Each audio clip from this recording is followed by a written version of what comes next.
Good afternoon, guys. It is Friday, February 26, 2021, and it's time for us to discuss all things COVID.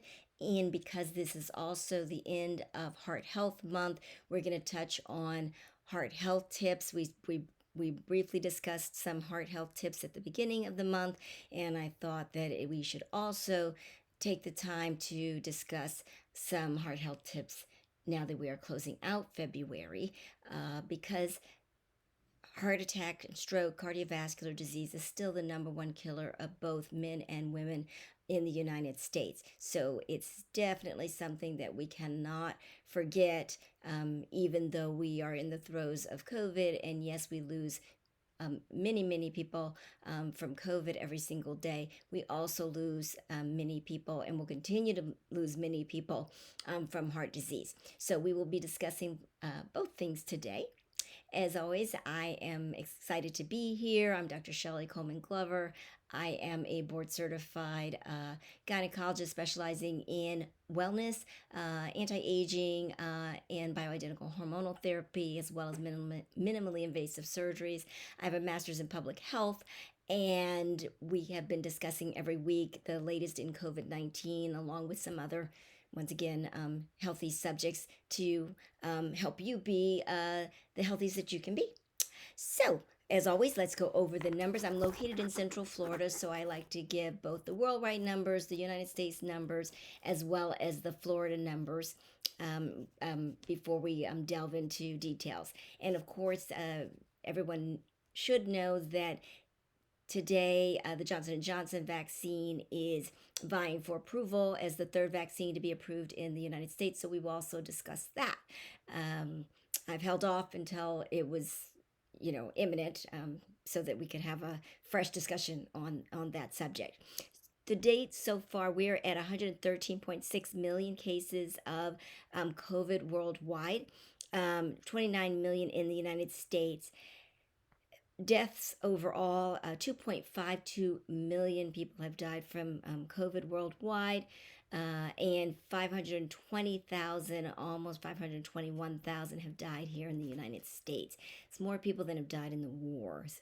Now 19.4 million have recovered in the United States, and 89.2 million worldwide. So of course that's a blessing, but it's still, it's just amazing. I mean, we thought when the COVID started that we might see about 50, somewhere between 50 and 200,000 deaths, and we're at, in the United States, like I said, 3 times higher at 521,000 deaths, and worldwide, we just had no idea that we were going to see, millions and millions and millions of people succumbing to this illness. So definitely very sobering. The United States is still the leading country in COVID cases as well as COVID deaths. Still over twice as many cases, actually close to 3 times as many cases, and also more than twice as many deaths compared to the second country, which is Brazil. India has the third most deaths, followed by Russia and then the UK. Nope, other way around. The UK has now surpassed Russia, and then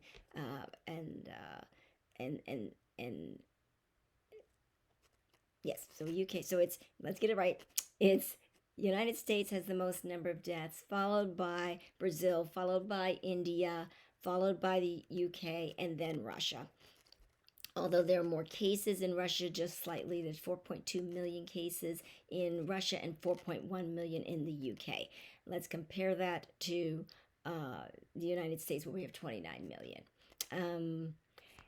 Within the United States, we still have California. Now, once again, California is also one of our largest states, but there are 51.3 thousand deaths in California, followed by followed by New York at 47.4 thousand, Texas at 43.4, and Florida at 30.4. So the New York number has gone up because Texas actually surpassed it. The California cases, 3.54 million, Texas 2.63 million cases, Florida 1.8 million, 1.89 million, and New York 1.65 million, followed by Illinois at 1.18. So the lineup is still basically staying the same, even though the number of deaths has now increased again in New York to surpass Texas once again. And Florida's the third state. But per capita, Florida does not have as many deaths. When you're looking at these are total numbers, you also have to look at the number of deaths per the number of people in the states. And remember that when you're looking at numbers of people, you're looking at very heavily populated states. So Florida, California, New York City, very heavily populated. The um, data within Florida, we're at 5.23% positive rate. Orange County, which is where Orlando is 4.59%, so a little bit less than the overall state average. And then Lake County, which is where my office is located, is higher than the state average at 7.36%. The number of cases 1.89 million. In the state of Florida, 111,000, almost 112,000 in Orange County, and then 23.9 thousand in Lake County. Deaths 544 in Lake County, we rounded up 1.1 thousand in Orange, and 31,000 in Florida. And the hospitalization rate at 78.7 thousand across the state. 2.37 thousand in Orange County and 1.25 thousand in Lake County. Males versus females, still more females overall than males, but I would say it's more like about 52% to a 48% ratio. It's not drastically higher. The numbers of COVID cases over the last 5 weeks was on a steady decline, which was just fabulous. Everyone was very excited about that. Did get a little bit of a stall yesterday and today on those cases. So hopefully that's just right this minute, and that we're going to go back to having that downward trend. Of course, we're all concerned about the variants. When you watch the news, you hear the CDC constantly cautioning not to get too excited, not to let your guard down, even though the numbers have been going down because of the concern with the variants, and that we could have if people get too lax, that the numbers could start to pike back up again. But let's cross fingers, toes, and other body parts that by next week that the numbers are back to a downward trend. That would be a blessing. The hospitalization rates and the death rate had not started to come down until last week. So that's one thing that we did see finally, because remember, we're always going to see a lag between the number of cases, the number of deaths. So even though the number of cases was going down, the people that were already severely ill and dying, you have to play that part out before you can start to see the effects of that. So we did see that last week. We're hoping that with this stall that we don't see an increase in the death count, that it continues to go down, and that the number of hospitalizations continues to go down. So far so good. It's still not exponential as far as the drop in the death rate and in the hospitalization rate, but it is a downward trend, and we will take a downward trend. That's a blessing, and we are not going to look that in the whatever you say, whatever that saying is. So a gift horse in the mouth, right? The of note so far, there was a lot of concern. Florida always gets the flack on what we're doing down here. Yes, we are in full reopen, and I'm not here to condone or be negative about that. I would say that overall, people are fairly responsible here. Definitely, we see more mask wearers than less, and I think that has significantly improved overall since the pandemic started. I can tell you there was a lot of people not wearing masks even when we had our first surge in August. It was very concerning, the number of people that you would see out and about not wearing masks, and I don't see that hardly at all when I go out now. the restrictions in the restaurants, though, are gone. And so the restaurants, bars, etc., are able to function at full capacity. So for myself, when I go into the restaurants, and we go out here in Florida, we do. We go out to eat, we actually go to the stores, we go shopping in the malls. I mean, we are in full reopen, and we have been. And our numbers have not exploded as people expected, so that is a blessing. Um, we do have the advantage of weather on our side, and what I was starting to say is that when I do go to a restaurant, I assess the lay of the land. If they are not functioning, and so some of the restaurants, even though they are able to function at 100% capacity, do have chosen not to do that, which I think is a very good thing. Some of them have, of course, all the restaurants took a big hit financially, and so some of them have chosen to go forward and operate under the full reopen. So when that happens, and I walk in and I see people sitting back to back, there's no 6 foot distancing, then no, I'm not going to eat in that restaurant unless there is outdoor seating, and I can see that there's going to be significantly more than 6 feet separation, and it's going to be an outdoor thing. And luckily, like I said, because we're in Florida, we're able to get away with that. No, but otherwise, I just leave the restaurant, and that is my recommendation to you as well, because we know that these things work. We know that maintaining distance and wearing masks work. I know there's a lot of people that don't believe it, but the data has panned out over and over and over again. The and the transmission rate, I think I mentioned that to you guys a couple of times ago, with the whole NFL and how they followed the NFL players. And the thing that they found that was the number one thing that decreased the transmission with the NFL players, decreased their risk of getting COVID, was wearing masks. And the number one time that the players were exposed and the highest likelihood of them contracting COVID was when they were eating. Because when you're eating, you're unmasked, and usually the people around you are unmasked and the people behind you. So if you've got somebody sitting back to back to you and you're unmasked, then you have and that person has COVID, the likelihood of you getting COVID is high.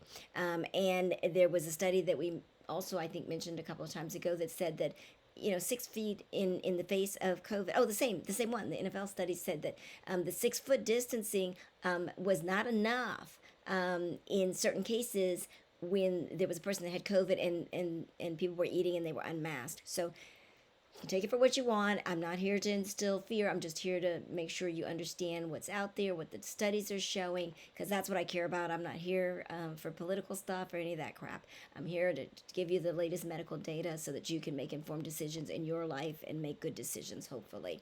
I flew this past weekend, and I'm actually 95% COVID proof. For those of you guys that don't know, I did receive both Moderna vaccines over a month ago. So I felt the most comfortable that I have felt with flying. And yes, there's no middle row free. I've been blessed that I have been able to maneuver and get my flights where I don't have somebody sitting next to me, so I'm always excited about that. And it's just you just have to know how to play the game there, and how to book your seat. But anyway, having said that, I still had somebody in front of me, somebody behind me. I was masked. I wear shield. I don't play, and the airports are very serious about the masking. They will kick you off the plane. They have, and they will put you on a no-fly.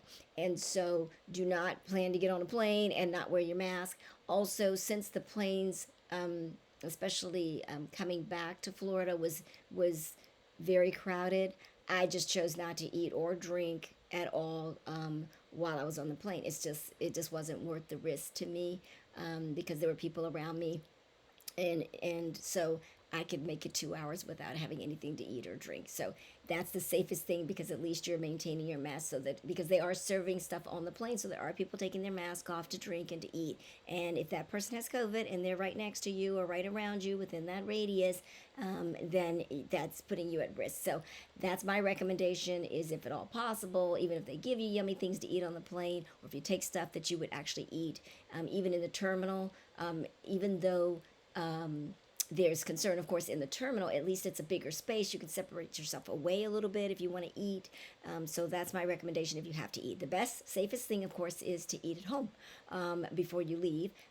But the second safest thing would be to, in my personal opinion would be to eat in the airport where you can space yourself a little bit further away than on the planes. The planes do have a lot of safety things on there. They wipe the planes completely down, all surfaces, and they have these Sani boosts that they perform to the entire plane before they in between flights. They also, most of them give you wipes so you can wipe down yourself if you want. Not all of them do, but that's something that is available on most. And I bet you if you asked, they might be willing to prepare to provide you with that. So the airports and the planes, etc.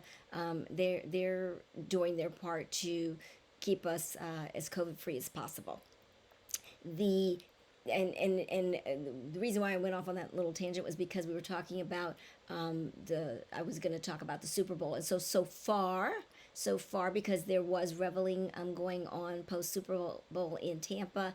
There were pictures of people reveling, and they were not masked, and so there was concern that that could be turned into a big super spreader event where there were a lot of people that would have an increase in the number of contracting COVID because of that. So far, so good. And it's been over 2 weeks. So normally, if you're going to see that spike, you're going to see it 2 to 3 weeks later, and that's where we are. And so far, we've been okay. So let's cross once again fingers and toes that maintains itself. We don't want to condone partying without mask, but at least if we can. We don't want to be in that see told you so. We're seeing the numbers go up and people are dying. We want to save as many people from COVID as possible, and if they get away with it, then great. The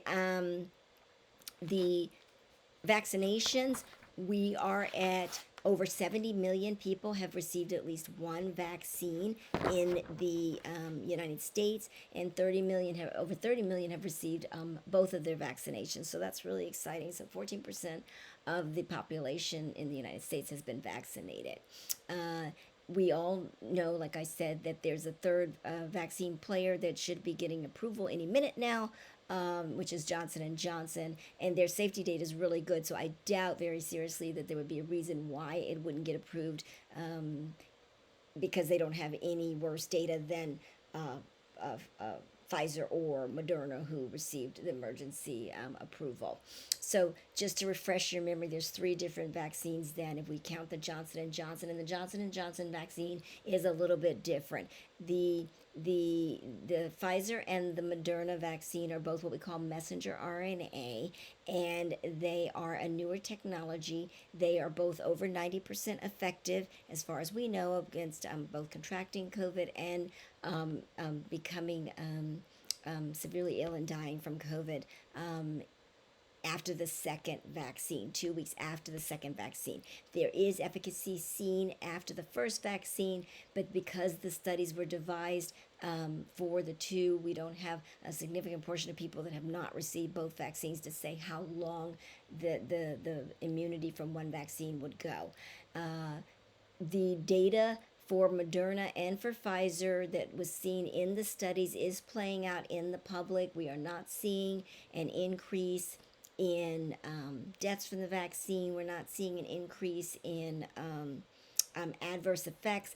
Everything is kind of going along the same things that were of concern in the studies are the same things that are concerned out in the general public. And the number one complaint is fatigue and soreness at the site. There was concern, and there's stuff out there on the internet, and once again, I cannot compete with conspiracy theories because they're rampant. But what I will tell you is that a couple of things that I've heard. So number one is that, all these people died in nursing homes because of the vaccine. People die in nursing homes because people that are in nursing homes are elderly and they are ill. And so the number of people that are expected to die in the nursing homes, actually the number of people that died after COVID vaccines in nursing homes were way less than would have been projected just to have died anyway in nursing homes. So that data did not plan out for people that have heard that. There's another number out there that close to 200 people died from the vaccine.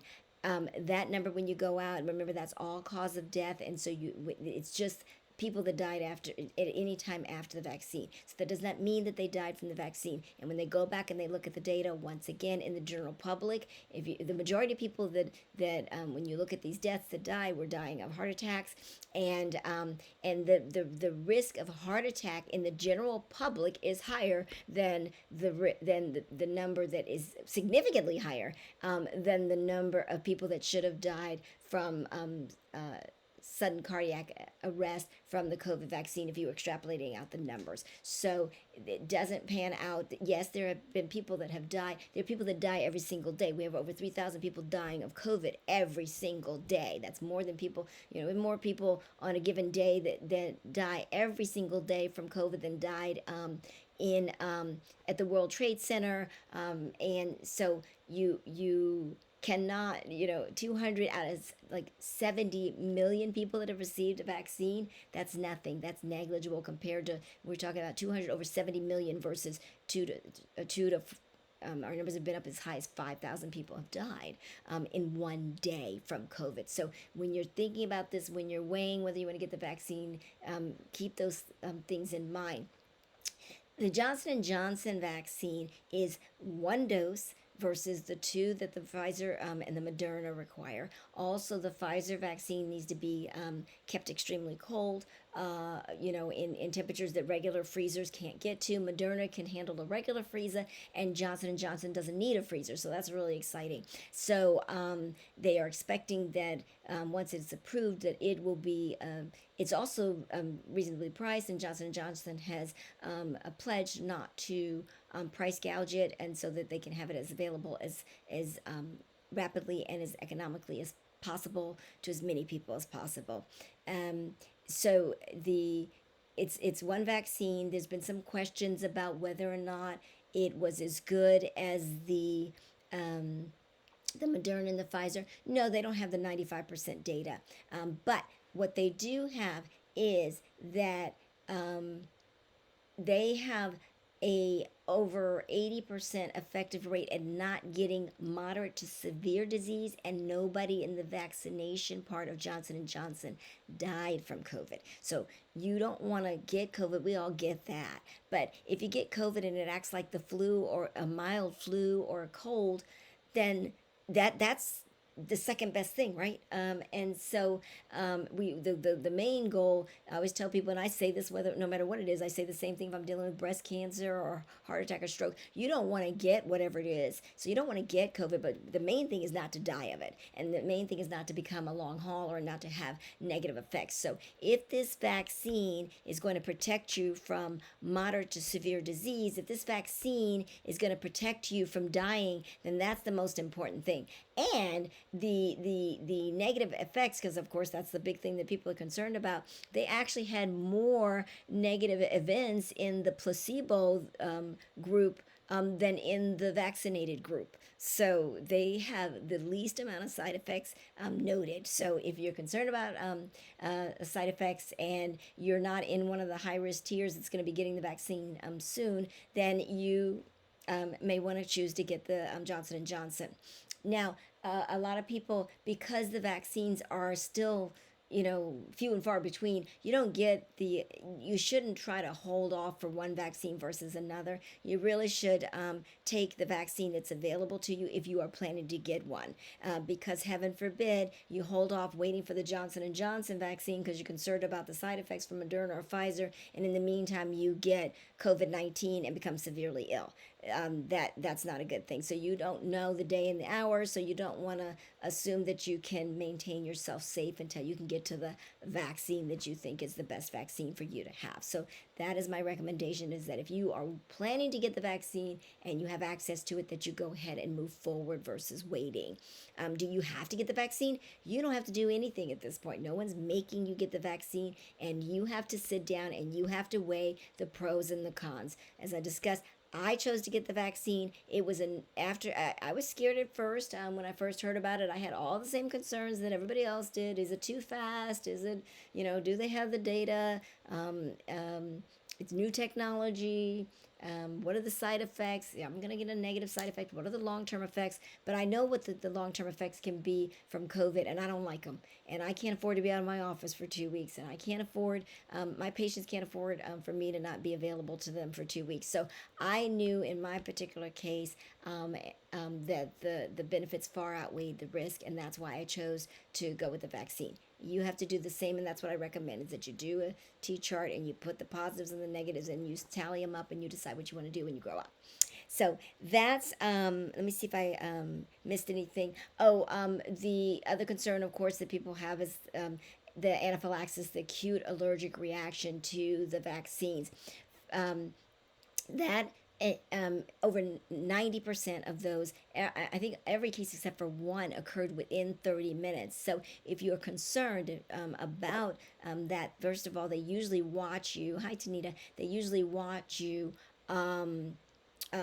with the first vaccine 20 to 30 minutes. So you can sit there, just take a book, sit there, sit your 30 minutes. If you make it 30 minutes and you're not having any symptoms, you're good. You're good. So you're certainly welcome to do that. So don't, you do not want to, as I have seen, leave too soon and then start having a full-fledged anxiety attack worrying about the vaccine, because that doesn't get you anywhere except for a lot of heartache and a lot of anxiety that then starts to catapult and can actually create more symptoms instead of helping things.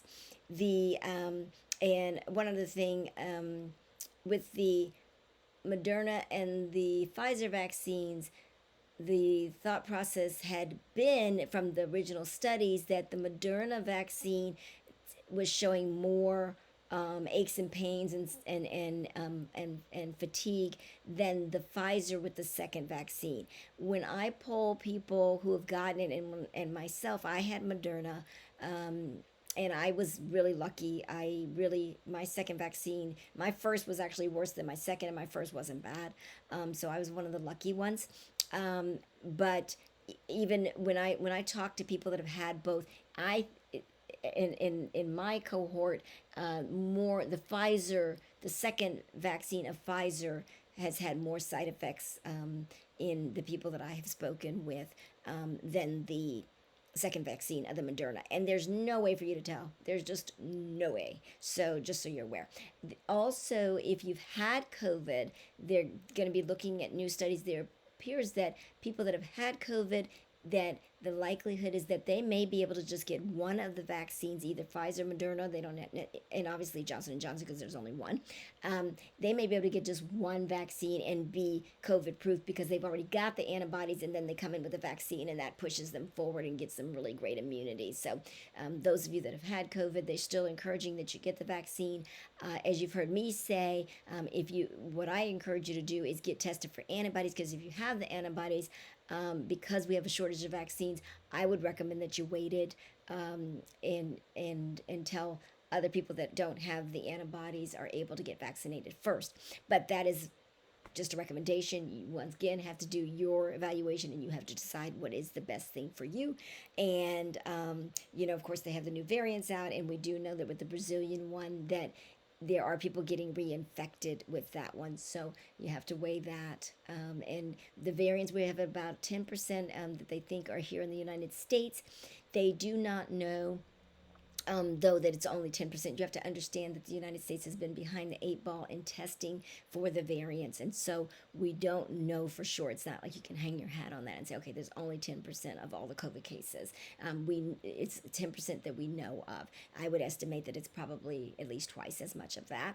And then California has their own variant, so just realize there are other variants out there. It's just that the Brazilian one, the South African one, and the United Kingdom's one are of note because they seem to be really quickly transferred from person to person. Even though it seems like COVID is a highly contagious, when you look at the numbers, you're not seeing it like you're not seeing like COVID's not as nearly as effective as the flu or the measles, but these new variants are. So that's been the big concern, and that's why they're up in arms. And of course, we got spring break coming, and so that's another concern with the variants out there.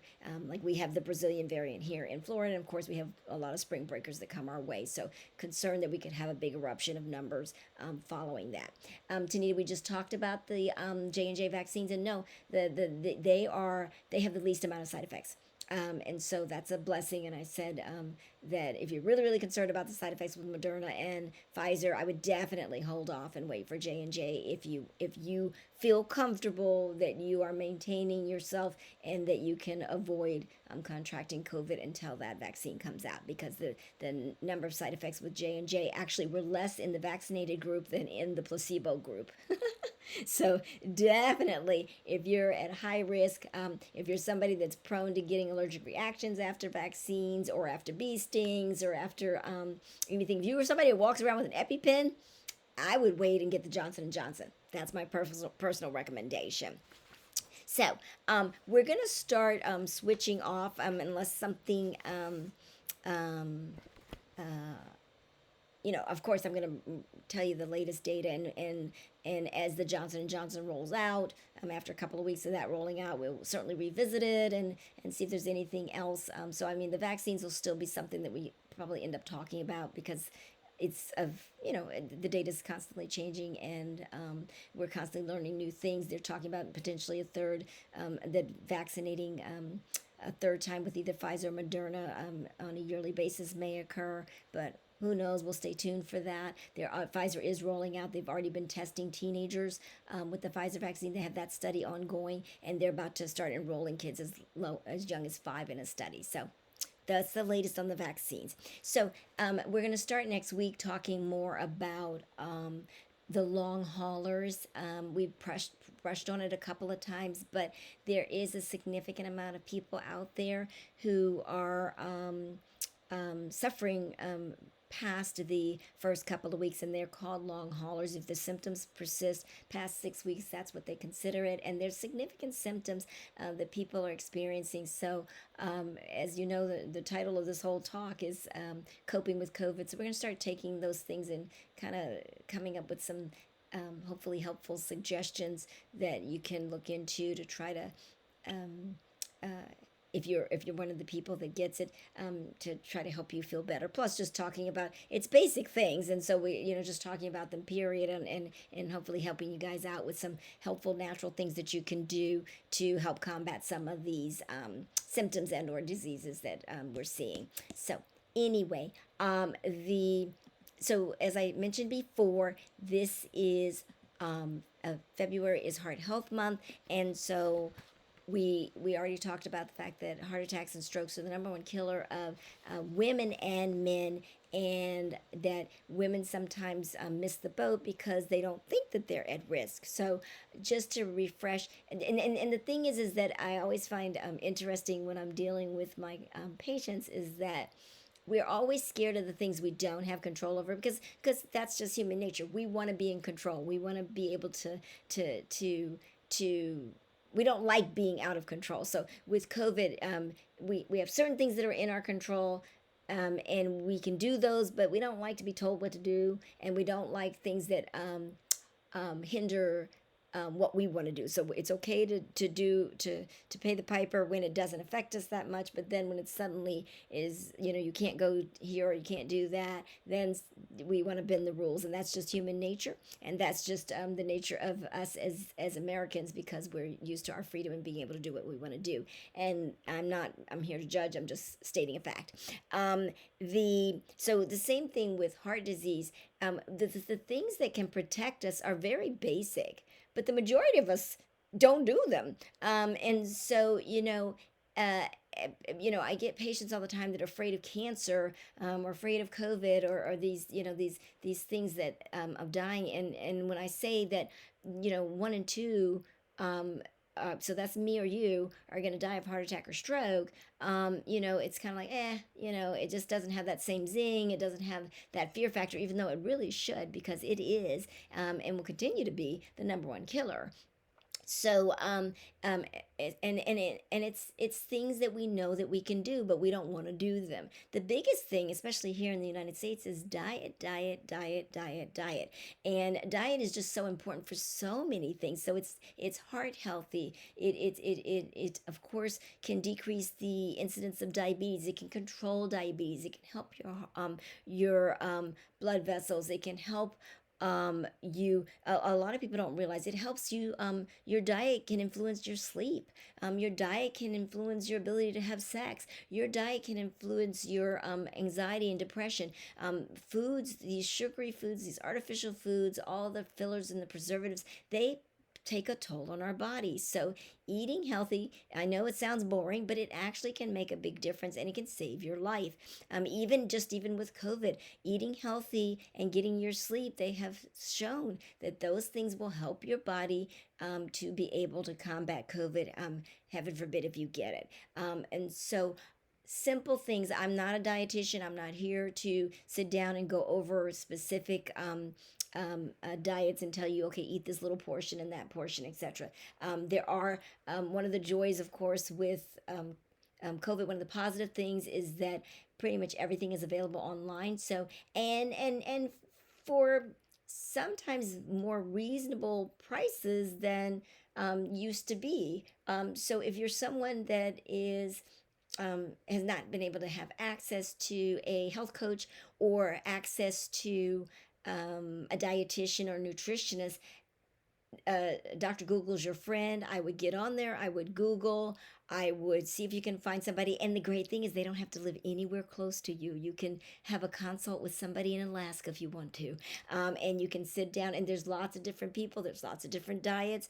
There's lots of different recommendations. And same thing as we always talk about, you weigh the positives and negatives. You take into account your health history, the medicines you're on, and what is a good thing for you and your eating, and that's how you should come up with the eating plan that you are going to utilize. I don't like the word diet. The first three letters are die. It involves starvation, and usually it involves negative thought process, and it also involves a short-term fix. And as I tell people, when you're talking about heart disease, when you're talking about diabetes, when you're talking about weight loss, and when you're talking about just being healthy, it's not going to be a 4 week, a 6 week, or 12 week treatment thing. It just doesn't work. I don't care what you do for 6 weeks or 12 weeks. If you can't keep it up, it doesn't get you anywhere. And that's what it gets you is that yo yo, right?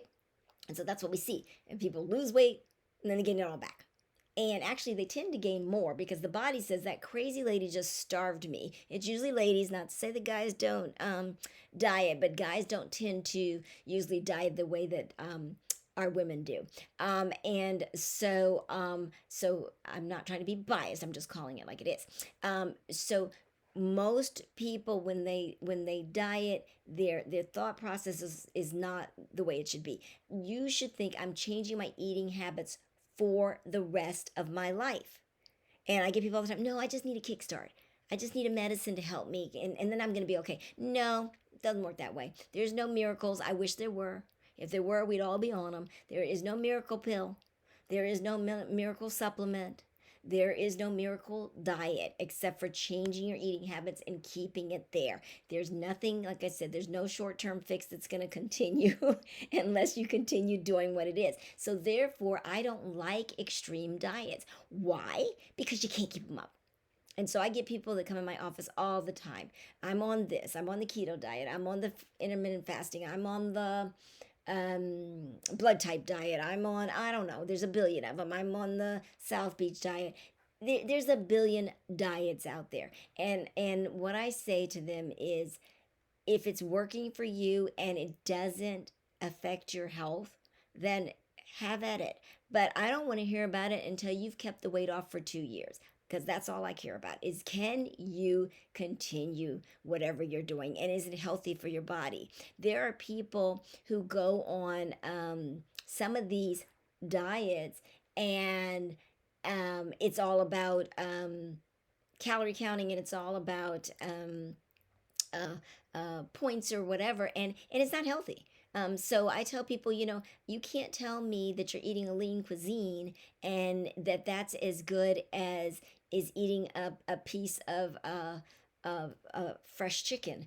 And so I don't, if God didn't put it on the ground, or put it in the tree, or then I don't think it should be going in your mouth. And so I always tell people, flip your get used to reading labels.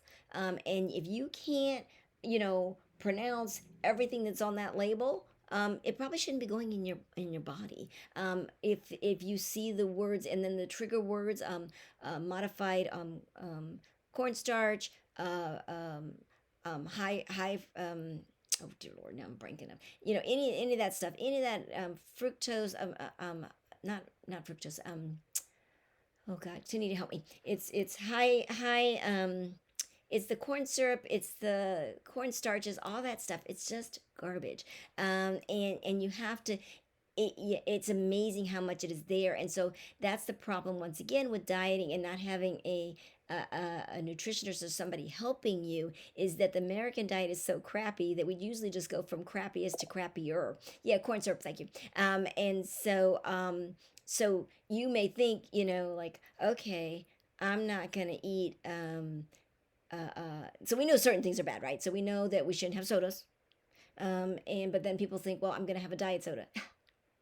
This is what I tell people about sodas. If you can clean your carburetor with it, I don't want it going down my throat. So I'm not saying I've never ever drink a soda, but I mean, soda should not be anywhere in your vocabulary. I don't care if it's zero. I don't care if it's diet. I don't care if it's full. If I'm going to drink a soda, I'm going to drink a full one, because I don't believe in all that other stuff. Because once again, you get even more into stuff that you can't pronounce the more you go down that path. And same thing with the sugar-free foods and stuff like that. If you're drinking something that's sugar, yeah, the sugar substitutes are horrible for the most part. And like I said, I'm not trying to get everybody, I don't want, the people, the makers of Equal and stuff coming after me, but you have to realize that if you do your own research, there are a lot of things that we have here in the United States that other people do not. They're banned. I mean, most sugar substitutes are banned in other countries. Why? Because they realize they're not good for their people. And so it's not because they're trying to be mean. They're trying to maintain your health. But here in the United States, once again, we are free to kill ourselves, and we are free to eat whatever we want, and our stuff is supersized. You don't go places and get all this supersized and triple burgers and all of that. You don't see that in other countries, and that's why you also don't see, a lot of these other countries are much healthier than us, even though we have access to more things. But that's the problem. We have access to more things. That's why people like to come visit us, because they can eat all this stuff that they can't get in their country, for better or for worse. Um, um, Zevia is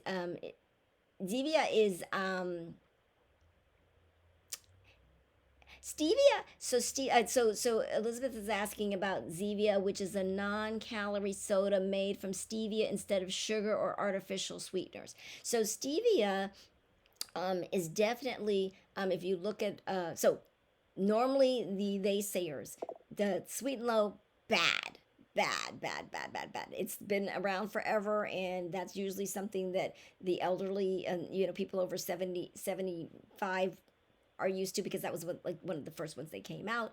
So most of the younger people I don't see reaching for the pink packets, but the pink packets are really, really bad. You really shouldn't do those. And then you've got the Equal, which is the blue packet. You got the yellow, which is the Splenda. And I can tell you, I mean, I was a big Splenda person. And I finally was able to get off of that. And then I do play around. If I'm going to put a sweetener in, I will use stevia. That is considered the most natural. But there are people out there that have their issues with stevia as well. So you have to kind of do a little bit of research into the pros and the cons of that. But of all of them, stevia is the most natural, and would be the one that I would reach for. Once again, anything in excess is not good for you. So I don't recommend that you're drinking a lot of anything besides water. And so sounds boring, but that's what I recommend. I don't even like, like the little flavor drops and stuff like that. Drink the water. Try not to, have all this artificial stuff going in your body. I like raw local honey, because raw local honey, if you've never had it, it means that it's made from the bees that are close to where you live, and I mean close. Like we live in I live in Orlando, and so we're talking about when I buy local, I'm not talking about an hour from here. I'm not talking about 2 or 3 hours from here. I'm talking about 10 minutes down the road. I want my honey local. Yes, I live in Florida. I get it. So you may not be able to do that in other places, but a lot of places have beehives. So you'd be surprised. You're not going to see it in your regular supermarket. Even when they say it's local, you have to turn that label over. And here in Florida, even, they will say that it's local, but local is Jacksonville. Well, that's 2.5 hours away. I don't want those bees. I want my bees from here. So do the best thing if you live anywhere. I mean, here in Florida, but anywhere is your farmers markets. I know that a lot of those got closed down when COVID hit, but I'm hoping that, especially as the spring comes back, that people are going to start venturing out and that those are starting to appear. I know that in DC they have some nice ones and fresh produce and all of that. So that's my recommendation. You can go when you the second best thing, fresh market usually has those if you guys have a fresh market near you or something like that. Trader Joe's sometimes, and then Whole Foods will usually have a local honey place, and so that is my recommendation. You can eat local raw honey with a teaspoon. You can't do that with processed honey. You would, well, maybe you can. I can. It would be way too sugary and way too sweet. But if you drink, if you eat regular local honey, it's not that sweet, and it's excellent. And it's great for boosting your immune systems and helping your allergies. Also, if you get access to fresh bee pollen, then that's also very good, and it tastes kind of like peanut butter. But just realize one thing, even though we're talking about these wonderful natural sweeteners. Oh, and I used to do agave, but that one, they kind of, the naysayers say that one's not so good either. So you can, like I said, go into a little bit more research on that. But I've kind of gotten away from all of those things. I usually either use real sugar if I'm going to reach for it. And then I use the I don't use sugar so often. What is it? The one that looks like brown sugar. It's not. It's the raw cane sugar. But you got to be really careful. You have to read the label because they know this. They know that you don't know what you're looking for, and so it'll say pure cane sugar. That's just regular sugar. That's not the one you want. You want the one that looks kind of dirty. And it's usually will say that it's coming from South America, and it'll say freshly farmed. And oh, it's pure cane syrup sugar. That's what you want. Pure cane syrup sugar. And so it has to have that word in there. If it just says pure cane sugar, it's just regular old sugar, and they're just trying to fool you. So be careful with that. Like I said, that's what it takes, is actually becoming a pro at reading labels. So it takes some work, but if you do it and you start doing it all the time, you'll get used to it. You may have heard me say you shop the outer perimeter of the store. You want fresh if you possibly can get it. You want frozen if you can't get it, but you want frozen in natural juices. You get no brownie points from me for eating a thing of carrots if they're covered in maple syrup, and or what have you, or your fruit is in high fructose juices. I don't care, So you want to eat real food, real food. And that means you actually have to cook it. You can't. The fast food restaurants shouldn't know the make and the model of your car. If they do, if they're waving at you when you come up and going, "Hey, Janine, how you doing?" then that's a problem. So they should not know you. And so if they do, you need to rectify that. And just doing that can be immensely a big step in helping your heart. And so I know we've kind of digressed all off into the diet, but I think it's really important because it's one of the few things we have control over. And I hear people all the time saying, because we know, like I said, that the poor diet's going to increase the risk for diabetes, and diabetes increases the risk for heart attack and stroke. It's going to increase the risk for high blood pressure, and that increases the risk for heart attack and stroke. So it all kind of ties in together. Diet is just extremely, extremely, extremely important. And like I said, because of we're such a diet conscious society, people just don't know where to start, and they think, okay, well, I'm going to eat a granola bar. That's a glorified candy bar. I'm going to eat yogurt with the fruit in the bottom. I'm doing something great. That's processed. Buy the regular yogurt and a plain yogurt. Drizzle some local raw honey on it. Cut up your own fruit and put it in there. But don't, buy the. You're welcome, Michael.